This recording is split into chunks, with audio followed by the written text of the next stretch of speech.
everybody, I'm Lorii Abela, your soulmate expert and Asian matchmaker. Welcome to tonight's episode of Matchmaker Secrets, where we talk about love, dating, and relationships, and of course, matchmaking. So apparently, a lot of women, actually, it's not just men who actually make bad choices, it's also women.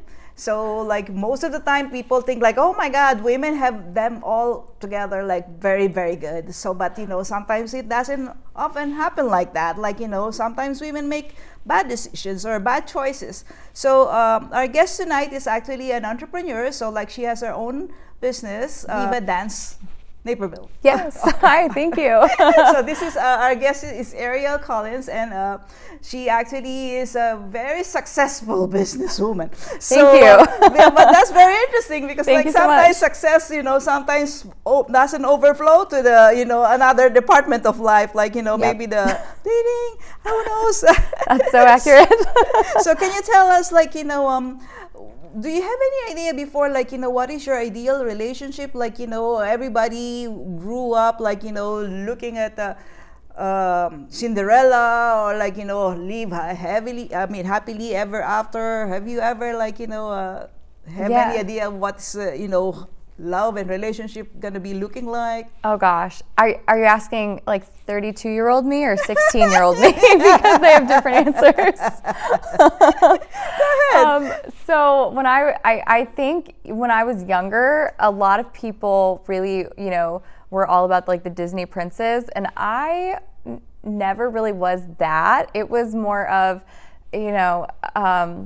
oh gosh, like the drama shows of like the main couple on the shows, the will they, won't they break up, they get back together. If anyone's seen like Gossip Girl, like Blair and Chuck type, just like these crazy relationships that on screen, everyone's like, heart eyes. And so I think as a teenager that is, or even a preteen, that's kind of the relationships that I was like, oh my gosh, they're so in love. Like that's what love is like. And as I got older, my views changed because I think on screen those are really great, but now I think I look to real couples and different aspects from different couples and really looking at what I want.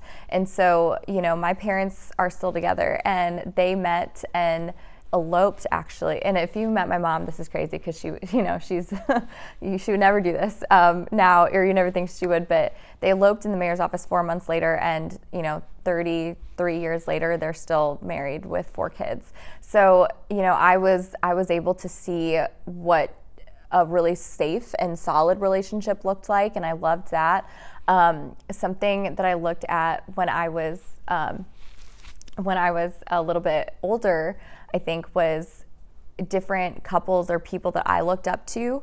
So for example, again, I'm gonna bring up Sarah Blakely because I will bring her up anytime I can. She's the founder of Spanx.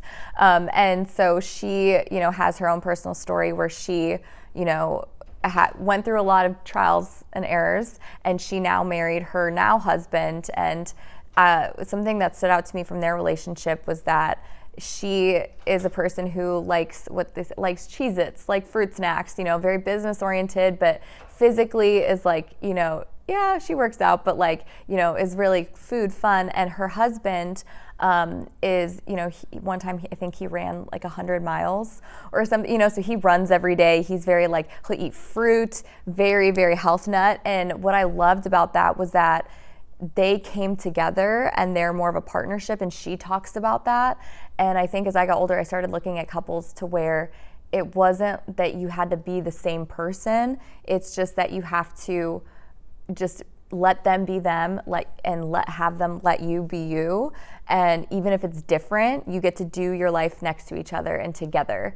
And so I think I just started to look at couples, real life couples like that look like they're still having fun and still choosing each other. So my parents, Sarah Blakely, her husband, there's another family that I follow, the Bucket List family, and they travel with all their kids, everywhere. Oh yeah, so you've heard of them. So I think I just take different aspects from different couples now that are more real and try to apply them, but that's how my view has changed since I was all right. younger. Oh my God, thank God. Because like, subconsciously you were affected by those drama shows that you were watching, reality TV shows that you were watching. So like it affected you somehow. That's the reason why probably like, there were some bad choices before. So can you tell me, when did you realize, your dating pattern might need a closer look? That's a great question. Probably, I think I've kind of always known it. So my past, I when I was in high school, I feel like I kind of dated in a way I would say that stereotypically like boys do, where, I was just, I was very outgoing. So I was very flirty, would talk to all the boys, but I didn't actually really feel like I loved anyone back in that time. And, college was where I had my first boyfriend that I, thought I loved. And after a while, I think, there was a time where he wasn't letting me be who I could be in college. I think I was changing and, being away from home for the first time, you're becoming kind of a new person. And I felt that he was stunting me from that. And that was a really good choice I made, where I ended the relationship, because I was like, I don't want to do this. Like, you're holding me back. I need to go forward.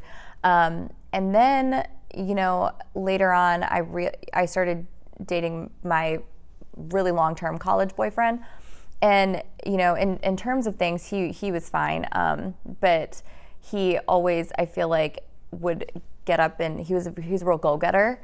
And so I loved being with people who it was like exciting every day. And, it's just not the same mundane, like you wake up, you go to school and you watch TV and then you go home. That was something that I, really never wanted, but something that I, at that time, had tended to fall back into. So I loved when people were exciting and taking me out of that, and okay, let's go, and making mini adventures and doing all these things. And the problem is that I also really liked people who I felt had their choice of a lot of people and picked you out of the choice of them.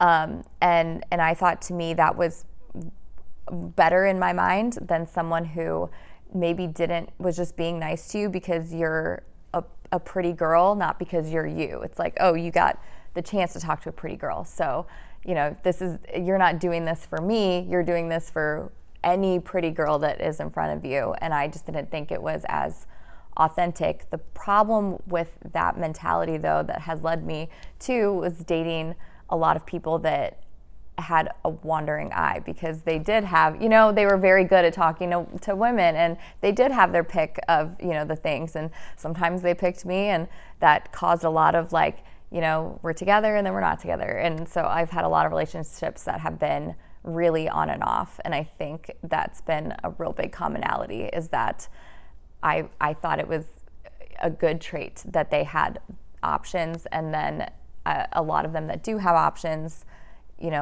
don't want to give up options. Okay, it's like, never-ending swiping, right? Like, Yeah. Who's next? Okay, like Yeah. a flavor of the month. Okay, next month is another flavor. But the thing, though, is that it's interesting because for you, like, you have an aha moment, like, okay, there's something that, needs to be changed somehow.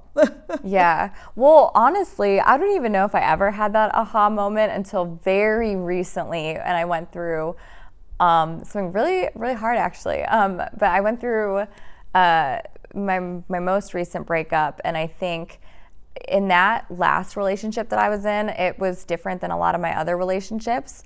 And, it's a really complicated, it was a really complicated thing, but I think together we just had done so much damage. And I had a lot of friends that would be surprised at how, I allowed someone to talk to me or to treat me, and so I just didn't think I would end up staying with someone who would, kind of do that. So it's almost like the frog. I feel like you put a frog in warm water and you just like slowly raise the temperature, and then you're just used to it. And I think that's kind of what had happened to me. And then because of situations that had played themselves out, I was out of that relationship, not necessarily by my choice, But being out of that for a while, I really had to focus on myself, and I was really focused on healing this time. And so, I was able to do that. And then I had the, opportunity to potentially like get back in that type of situation. And I felt like this time around, I felt like a different person. And so that was the first time where I was like, okay, we're getting ourselves back a little bit. And it's, that person had their own things that they were going on. So I'm not even blaming them. It was me that had changed. And now, I'd done so much work on myself that I'm at a place where, now I'm realizing I'm not accepting that no BS thing, that anymore. And so that's been really a great thing. And it just, I think I always led with my feelings. And, so if I loved somebody, I that overruled any type of logic. And now it's, I'm really thinking with my head of like, how do you want people to treat you? And, using that. And so just kind of actively working on that right now. You're not the only 30s or 40s that I've interviewed over here. There are a lot of women just like you, and I was thinking like, oh, what's happening? Like, I think it's all over across the board. Yeah. Like, they're having situations wherein like, they cannot find somebody who like, they can count on, and then they're going to be feeling safe, and then who's going to be there for the long haul. Mm-hmm. So like, it's not just you. There are many, many women. And so like, I was wondering, where are all the good men now? So like, sometimes like, I think like it's been overrated, like the good looks. It's overrated. Yeah. Like, okay, that's it. Because like people are not looking what's inside. So like, they're always looking like, physically. So doesn't work that way. So can you tell me like, for now, like, do you think like, okay, you have an idea, like, what's the person that you would rather have in your life right now? Like, do you have any characteristics that you are specifically looking for? Yeah, so I think I prioritized some other things, and I didn't have any baseline. So I would say that now what I have as a baseline is not necessarily what I'm looking for, it's just almost a prerequisite to who I would be interested in. And I think the prerequisite that I never really had before is that they have to talk to you in a kind way, even if it's, even if they're setting their own boundaries, or even if you disagree. I think the way that they speak to you is really important. So, I think that is now just kind of a baseline, which it hasn't been, because, when fights happened and name calling happened, and, other ways of like really bad things that I just kind of let happen. So now what I'm looking for is, a baseline of someone who can be respectful, but in addition to that, I really like I think that I'm really multifaceted, and what by that I mean I really like to get dressed up and go into the city and go to super nice dinners. I also like to there's a part of me that like really likes being on like a farm with like that like wants chickens, and there's part of me that wants to like live on the beach. And and the thing is I feel like in a way get like I'm not what is it, like I can like lift up snakes with my hands, and like I don't mind being outside and like touching chicken, like that stuff I like, being really in it.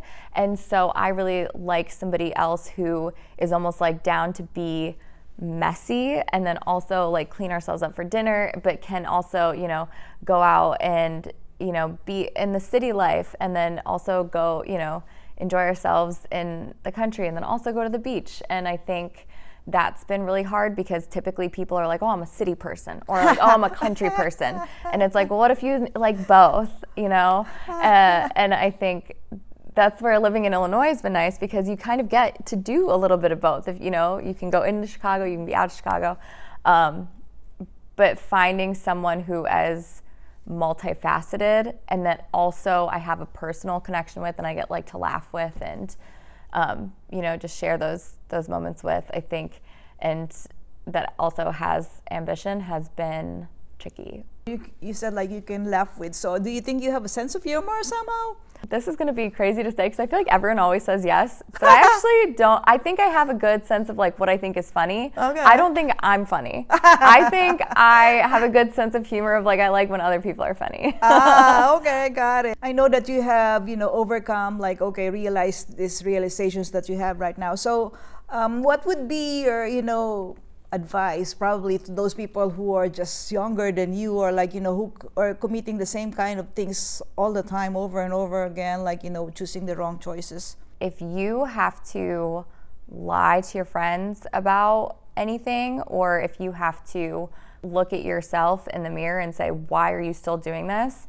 That is a time for you to get out. But at the same time, I would almost give advice to friends of like, people will not leave until they decide that they're ready. My biggest advice is that you will find someone else that loves you, that does treat you really well. So if someone is not treating you really well, try to think of this quote that I think I read, and it was like, once you stop letting your emotions affect your decisions, your emotions will stop running your life. And so, it was like, I always just thought, if I love them, I'm choosing them. I love them, I can't let them go. And it was almost like, I love them, but I'm letting them go anyway because it's not what's best for me. And making that decision, it's really hard to do, but once you make it, I promise you will be happier and it will get better. The idea of you having also a business also help you because like it diverted your attention to like, whatever is your, problem not too long ago. So Yeah. I think it diverted you, and then like, you became so focused in your business, and then now like you're much more happier as compared to before. Actually, the best advice I think I would give to women specifically is to de-center men and thinking of your family as a fallback on your plan for your life. Like, what else do you want out of life besides that? Because I think that was something, and it's not even that I think society wanted. Like, I really wanted to be married and have kids. Like, that was I wanted to be a mom. I think that was been my goal since I was like in middle school. And so every decision that I made was with that thinking that that was going to happen, and I was like, oh, teaching, I can teach anywhere. So if I meet someone, like, I can go move there and still be a teacher and do that. And I never really made like true dreams for myself because I had always, my one dream that I focused on was being a mom, which is great to have those so you can keep that, just de-center it, do what you want to do too, and have space for that, but don't make that the center of your life. Is to have your own identity. And when you do that, I have found that, technically I haven't found it yet, but I've seen so many people that once they've made that shift, you really attract people that are a really nice complementary to that. And it feels like if you lose a relationship and that's all you have, you're going to feel like your world's turned upside down. So I think for everyone, it's just really good to have balance in all these different areas in your work that you're doing. Even if you're a stay-at-home mom, that's a fantastic work. You still find your purpose. You should have a group of friends wherever you are. Like, make your friends and have that, because I think for women, it's so important to have something outside of your relationship, but also that helps your relationship, because you get a chance to, when you get a chance to be yourself more, you get to be the person that they fell in love with. And then I think it really makes you closer.